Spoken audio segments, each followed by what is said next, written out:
Welcome to all of you to this ITFA FinTech Committee webinar on the use of hybrid blockchain in trade finance. It's my pleasure to welcome you today. You're joining from almost all of the continents today, so very enjoyable for us on the panel to witness that.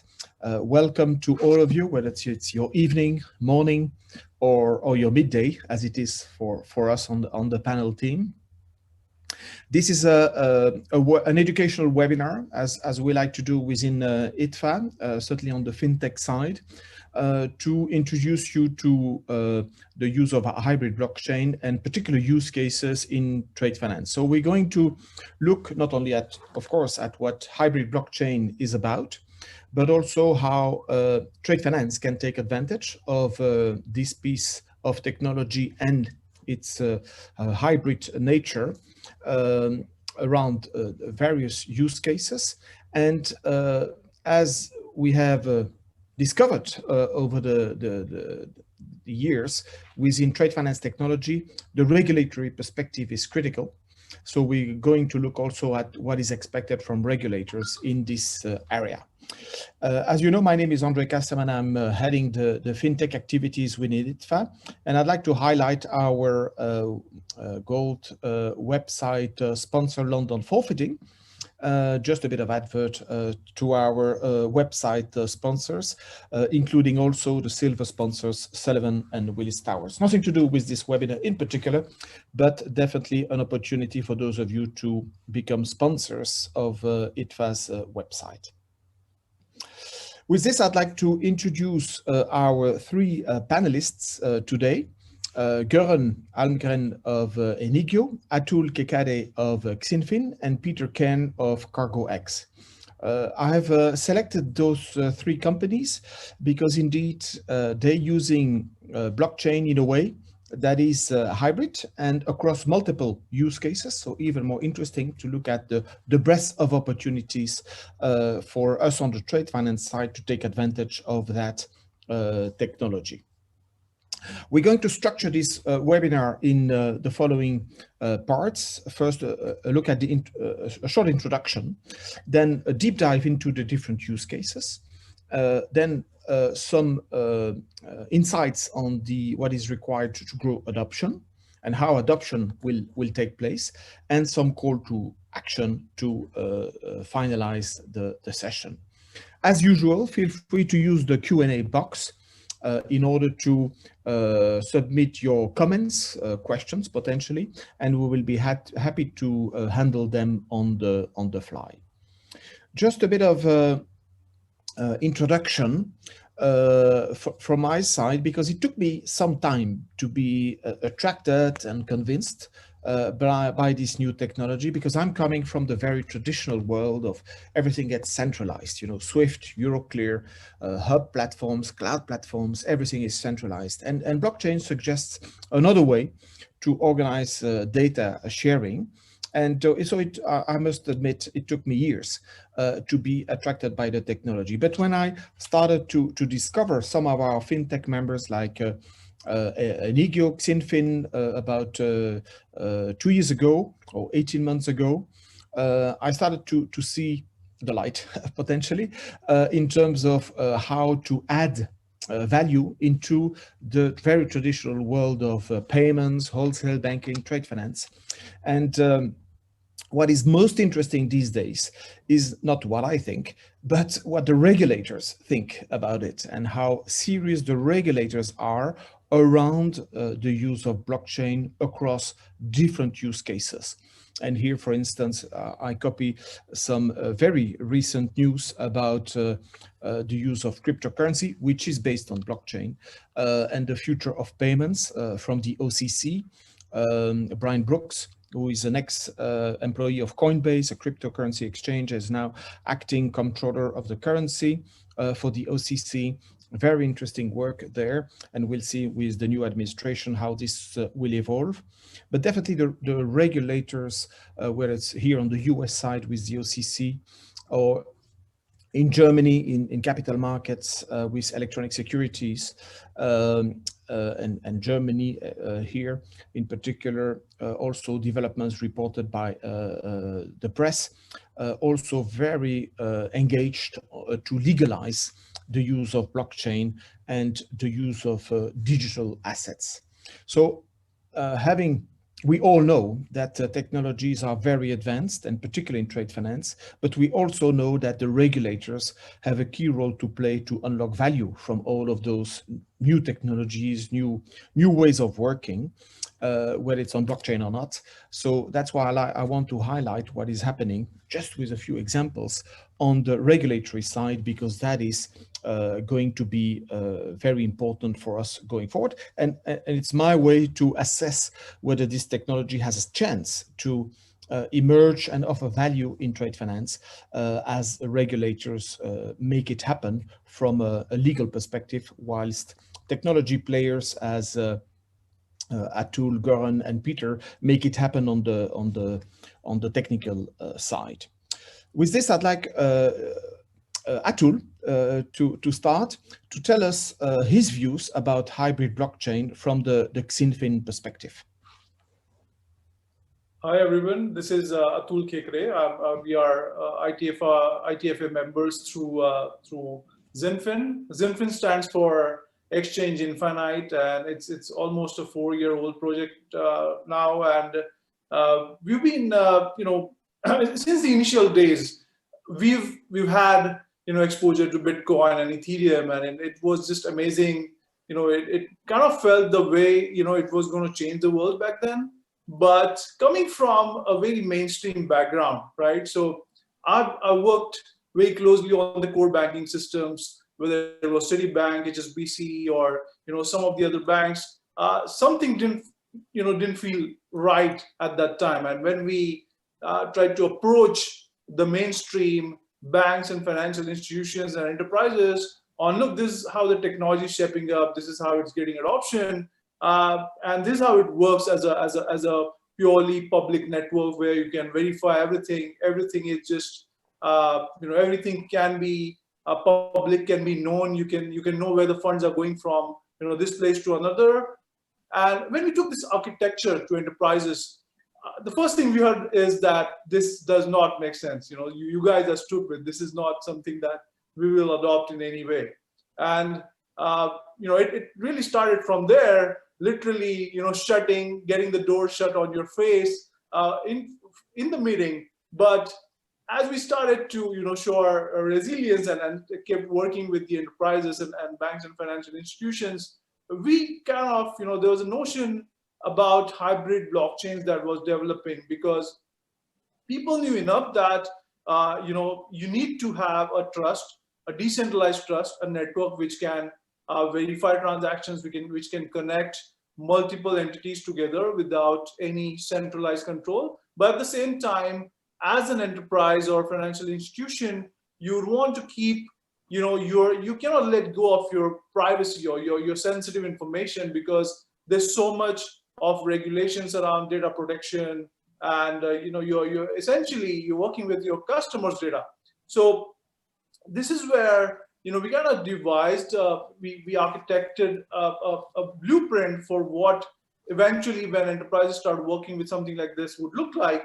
And this 3D mesh was actually developed in-house, in which you can see that the public network can be used for for the transparency and the trust that companies or even individuals can connect to, but you can still have a sort of interoperability or a bridge with the way your heavy legacy infrastructure is working, which is giving you all the security, speed, and data sensitivity. You're protecting it there, but you can still make it work in the way that the technology can actually create or solve a lot of use cases out there. Moving on to the next slide.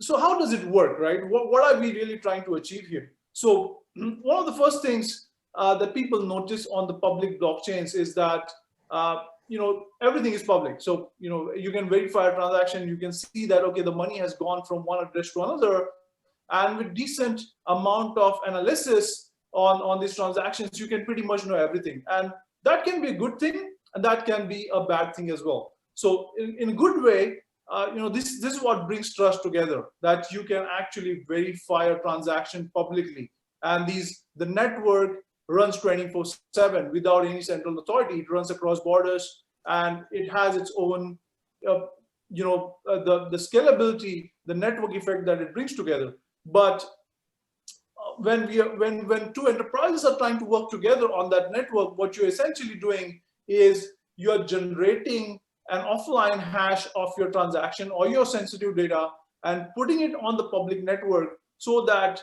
let's say, if this is a payment confirmation, or if this is a letter of credit that has passed from point A to point B, you can verify that, okay, it has been transacted, it has been confirmed, and the payment has actually been triggered. But other participants of the public network cannot make any sense out of it, because for them it's just a hash value that they cannot decode. And this brings a very powerful feature. And some of the participants on the webinar today are these are the companies that would eventually be working on a structure like this that would make the whole blockchain very as a infrastructure, as more legacy institutions and banks start to work with it. So in trade finance, these four are pretty much the pillars of trade finance, as you say, right? So one is information on the transaction, one is risk mitigation, one is the finance, and the most important part is the payment, right? So when you actually put a trade finance use case on blockchain, how does it really work? So let's look at some of these, some of the trade instruments. For example, it could be an invoice or a receivable, a letter of credit, a bond or a guarantee, or documentary collections. Now, when they are originating from an offline world, right? When they're in our case, when we say offline, it's actually something that's not on the blockchain yet. So it's coming from a legacy institution, and it stays there. It stays as a private network. It kind of stays there. You don't really bring that on top of the blockchain itself. But what you bring here is you can link the payment commitment or the payment obligations that are linked to these instruments on the blockchain, because in terms of the platform that we have, it creates it provides a very robust smart contract capabilities. So you are able to design a workflow that will automatically trigger a payment when a certain action has kind of occurred, and that's how you can bring payment, connect the payment obligations connected to those sensitive information on the network, on the public network, while the sensitive information is still there on the private network. One of the biggest things that is what essentially a network has to do is mitigate the risk for a transaction. So, for example, right now, trade finance so far has been pretty much run by banking institutions, but now there is an interest from banks, or even overall there's a regulatory push to make this network more accessible to the alternative investors as well, just because the liquidity demands are so high that if the alternative investors come and participate in the network, it would just create more liquidity in the network itself. So in that case, how do you really mitigate the risk, right? Blockchain, the public blockchain, it does have its own digital asset token. So in XinFin's case, it is the XDC, and you can collateralize the risk. So you can collateralize the payment obligation that's coming from your offline or your private network, and kind of keep it as a risk mitigation mechanism on the network itself. And it works amazingly well, because you are essentially working on a community-driven digital asset infrastructure. So it's the community that's adding liquidity to it. And instead of going to an offline kind of risk mitigation process where you still don't know whether this payment obligation would be honored or not, you will still be able to liquidate your collateral in the open liquidity market, which gives it a very powerful feature. So this is one of the first legs where you can combine the private layer with the public layer. Second is how do we drive more liquidity to the market? So there are hundreds and potentially thousands of fintech originators now out there, and we keep hearing from them that their liquidity requirements are, they're so high that the current liquidity that is provided to them from banks or whatever is accessible is not enough. So the moment you bring that risk mitigation and payment obligation on the public network, which is really connecting or bridged from the all your sensitive information which is in the private network, you are able to also collateralize it, or obviously you're collateralize it at the risk mitigation layer, but you are able to generate lending for that instrument directly from alternative asset investors, and it becomes a completely different layer of trust, far more scalable, far more open to participation from the network point of view, from the global point of view, where fintechs can actually get, or even banks. Right now the distribution happens in the bank-to-bank world, but there's a growing interest in the banking world itself to distribute that in the tokenized form to the alternative asset investors. And that's where you are able to connect the private public part for generating more capital through lending. An important part here is payments itself. Now, the good thing is blockchain has its own settlement mechanism, but you need to use it, right? Because you can pretty much use a traditional banking channel, and you can just use a payment confirmation coming from that on the public blockchain layer itself. So let's say you have a SWIFT payment confirmation, or you have a interbank payment confirmation, you can just use it as a transaction has on the payment itself. So that just gives you a complete flexibility of working or getting your trade finance related payments on the network. CBDCs are widely discussed. Everyone's talking about it, and sooner or later, we'll be seeing a large volume of settlement transactions working through CBDCs themselves, which will be directly done by central banks. That's one of the things that the blockchain really provides. So even if let's say there's a CBDC, you can connect that liquidity or interoperate with it using the public network itself. Now, the payment mechanisms are, they provide their own degree of risk mitigation. So, the participants can actually choose whichever they want to use. So if you want to go with traditional banking channels, you can use that. The network provides you, being hybrid provides you that feasibility. When CBDCs come up, you can use that. Right now, there is a strong growth of tokenized stablecoins. So the way it works is you are able to, get tokenized in actual cash, which is still lying there on the trust or, with the fund. You're able to tokenize it on a fully electronic token form that itself can be used for payments and settlement. And the last one, which is kind of new to this world and is beginning to kick off, is that you can have your native asset of the network, or you can have the digital asset of the network act as a collateral for creating something called a synthetic stablecoin. So what you're essentially doing is you're taking a price feed for, say, US dollar or euro or any of the fiat currencies that you really want to settle in, but the smart contracts make sure that, let's say there's even a volatile underlying digital asset, you can create a smart contract to peg that to the price feed. So it will adjust the value of its collateral. And while this is a medium that may or may not be used so heavily, it provides a more robust way of risk mitigation and far more, because it's community driven, right? The liquidity is coming from community. So basically, these are the 4 pillars of trade finance, which you can perfectly kind of incorporate as on the use case on the blockchain platform with the hybrid kind of nature. And this is where you can start connecting your legacy finance to the blockchain itself. And this is what makes all the difference.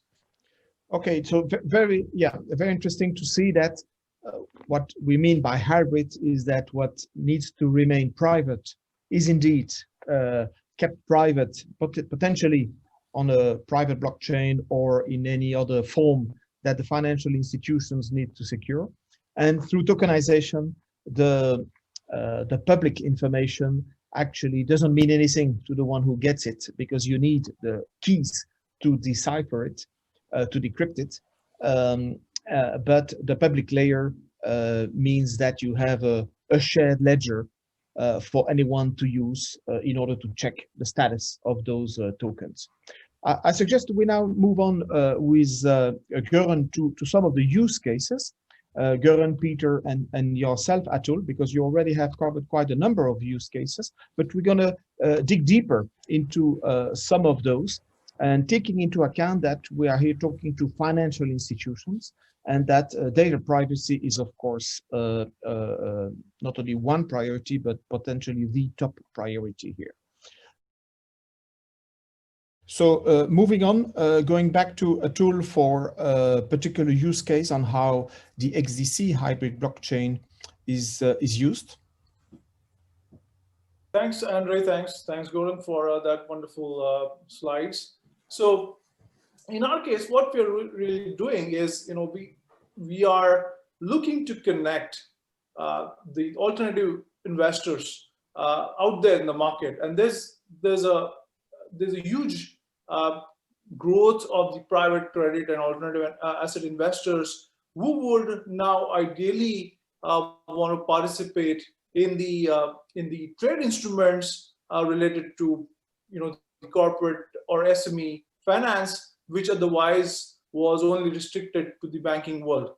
And the reason why this market has opened up is obviously there's more private credit, but the fact that there's more origination that's coming from the fintech originators. So here in the diagram, what you're really seeing is all the origination that's coming from the working capital platforms from SME and corporate is something that we are bridging. So this is where we are able to record the payment obligation that's coming from the buyers themselves or the suppliers themselves, and or whoever has the payment obligation. It could be deep tier suppliers as well, and able to collateralize it with the digital asset. So making it ready for something a widely known term known as a decentralized finance in the blockchain and crypto world. So as long as you have a payment obligation and you have a blockchain representation of a token, and you have collateralized it with, in our case,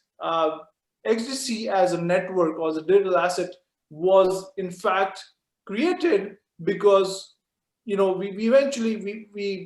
was very clear to us that some of the other public blockchain networks would not be able to specifically cater to this use case, which has its own size itself, right? So trade finance is in trillions, and for the participant to specifically trust that digital asset collateral, or to have the trust overall in that origination system and liquidation system, or price discovery mechanisms for coming in from those origination, you need to have something which is more specific to that use case. And what essentially we do is so we have a robust public network, and in the coming slides maybe we can show you the actual so what this slide basically shows, and this is not how an actual instrument is linked. The UI is only given for demonstration purposes. So only a certain kind of certain metadata on the instrument is captured out there, and it's converted here, connected to the payment obligations. And you can actually go to the next screen. So that sensitive information is hashed. The hash is put on the contract itself. It's linked to a payment obligation, which kind of sits between the working capital platforms or origination platforms, and then it's converted or it's deployed. In the next slide, you can see that it's actually deployed, and it acts as it is represented on the token verifiable on the in the token form on the public network itself. Now, what we do basically is we provide a decentralized finance contract or a smart contract to this origination, which is coming in the form of invoices or receivables or other trade instruments out there, so that all the alternative asset investors, which may be family offices or funds or even accredited investors in certain jurisdictions, they have rules for accredited investors with, say, minimum ticket size of $100,000, or it could be a pooled capital coming in from different funds. So we are able to connect this origination that's coming as a requirement that's coming from the working capital platforms or fintech originators, or some of the banks have shown interest in this as well, to these alternative asset investors, the pool which is kind of developing very rapidly out there. And we've been able to scale up this network because it's in a very peer-to-peer form. So while we do give a protocol, so we are makers of the protocol for the originator or working capital platforms on the other one side to connect this, and the funds to connect the liquidity to the network or to this origination. The network totally acts in a decentralized way. So we don't really control. What we've done is we've been able to provide a tokenization infrastructure for instrument to come in, to be able to collateralize the risk with a community-driven digital asset, which is XDC in this case, and being able to connect this origination to provide them liquidity coming from alternative asset investors.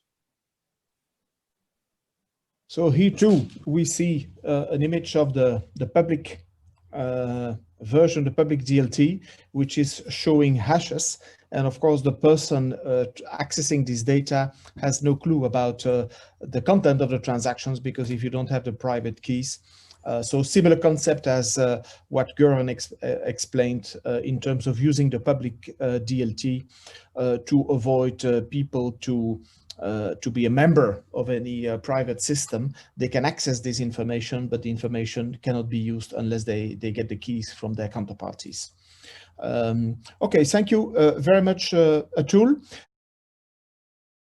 Of course, adoption is key. So we'll look at what is needed to grow adoption, both on the integration side as well as on the regulatory side. I insist often on the regulatory side because that's where a lot of obstacles can be found on the road to adoption.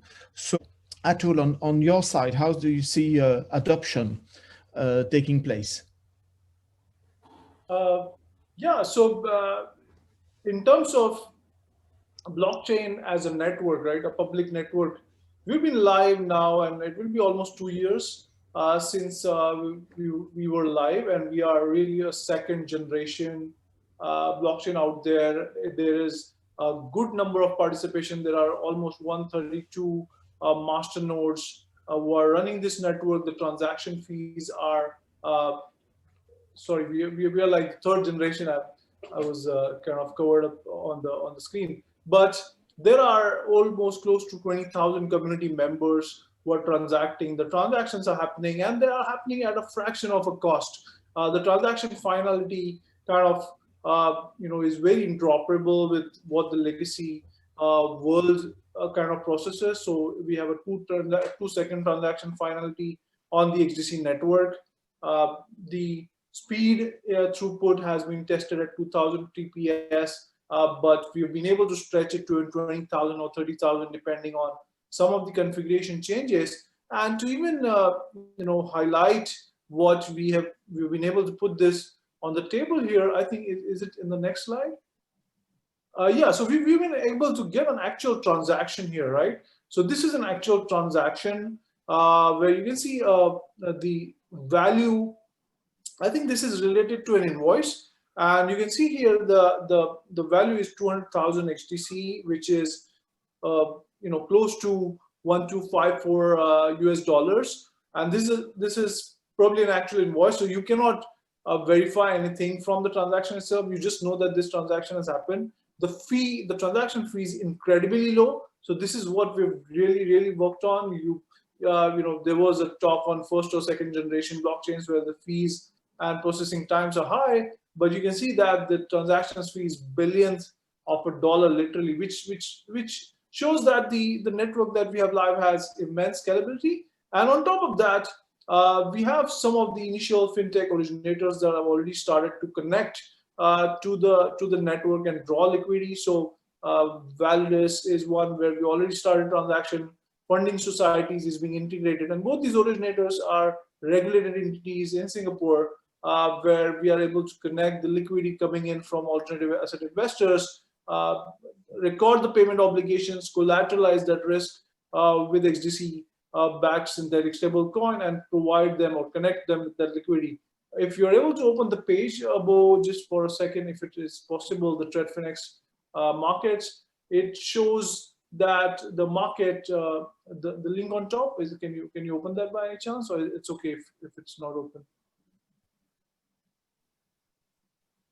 So in terms of the actual adoption, it's already happening and it is verifiable. If anyone is able to click the link on top about TradFinex markets, you can see that the originators are already being added, and we have independent funds, family offices who are running our nodes, contributing to the network's liquidity, and they are basically providing something called staking, which goes directly into the payment obligations that are committed by the fintech originators themselves. So in terms of adoption, we're already there. We're live. We've been live for a while now, and even the actual use case transactions are beginning to happen. If you look at the overall size of trade finance, I think what, 20 trillion, 30 trillion, I don't even know the figures. Whatever I try to research, I get different numbers all the time. But all we really have to do is the network is open for more originators to connect. So it could be banks as originators, it could be fintechs as originators, it could be working capital platforms, it could be the corporates themselves. Now we are at a stage where they just have to connect, add their payment obligations. We have opened up the network to third-party credit insurers who can come in and collateralize that origination with a digital asset, which has a fair amount of liquidity now, but it has obviously been growing. And on the other side, all the wide class of alternative asset investors who can just connect and scale up the network by themselves. So we are just kind of monitoring the protocol at this time, while most of the endpoints are there for all these participating entities to connect. Thank you, Atul. Atul, on your side, what is the call to action you want the banks or regulators or ITFA to hear? So we've been very proactive in dealing with the market. So first of all, in terms of the last slide where you've written ADGM there, we already, through TradFinex, we already ADGM regular participant. And one of the good things, it gave us a confidence. Having forward-looking regulators, someone who support innovation, kind of helps us evolve our business case, and that's the reason why we've come to this point where live transactions are kind of happening. And if you saw some of the live transactions and hashes and slides related to TradFinex markets and XinFin as a network, the good thing is today fintechs and banks can, using API endpoints, they can really connect their payment obligations through smart contracts. They are able to fully tokenize that origination. Whether credit insurers as institutions or even funds want to act as credit insurance can just collateralize that risk, of course. And alternative funds can just run more nodes. They can add more liquidity in whatever liquidity form that they have. So there are a fair amount of regulated digital asset exchanges. I understand while banks are even starting to get into this field right now, because DBS just recently announced their crypto exchange in Singapore, and there are other banks like Standard Chartered who know now that, okay, this liquidity is something, very serious numbers, and that's why they've already started to connect specialized custody solutions and exchange to that. But the thing is, while all those institutions can come, I think these private lenders, alternative funds have a large part to play in providing the liquidity to the network itself. And that's why they can just generate leads in a totally peer-to-peer format. Again, just to reconfirm the point that we are makers of the protocol, we are makers of the specifications of the network. But at this time, almost 95% of the network is run independently by third-party members community, which keeps the network functioning. And as we see that more trade finance specific players enter in the market in terms of alternative funds, they'll also be able to add their decentralized liquidity to it. And that's what makes it a whole network effect game, and it can just scale up from there. And eventually, the mainstream institutions will have enough to see as a use case in terms of live transactions, and just know that, look, this works. This is not just pure speculation or something. This thing actually works. It helps half of the world's population. What I'm referring to is all the MSMEs that employ half of the world's population, and eventually all the liquidity that gets in the market goes to them, right? So this is really a call to action from our side to the participants. Thank you, Atul. I see one question in the chat, and I would expect it for you. The question is, if a tokenized asset goes unpaid, who will act for the collection from the defaulted adapter? Would it be the originator servicing the asset? Yes, that's a good question. Ideally, the originators that we add are regulated. So, there is a very strong guarantee on what is the origination coming in from that case. So, for example, Regulators is MS regulated, and they only work with companies or buyers that are directly backed by the government itself. So that payment obligation is coming from the government itself for not just the government, but the deep tier kind of company. So that is kind of a guarantee that it will go through. But one of the strong mechanisms that we understand that this will not be enough, and that's why XDC is for. Eventually, XDC is an asset which is you can use to mitigate your risk. So while XDC may be volatile, there's all these amazing smart contracts that can be put together to create synthetic stable assets, which can just collateralize the risk for eventual lender. Thank you. I see no further question. We're coming to the end of this session, so I'd like to thank Goran, Atul, and Peter for sharing their insights and definitely commercial use cases in terms of using hybrid blockchain in trade finance. We will surely get back for more deep dives into those commercial offerings. As we see the market really going this way as well. This does not, of course, remove the need for integration with existing technologies. Indeed, interoperability can mean different things depending on the pieces of the puzzle we want to assemble.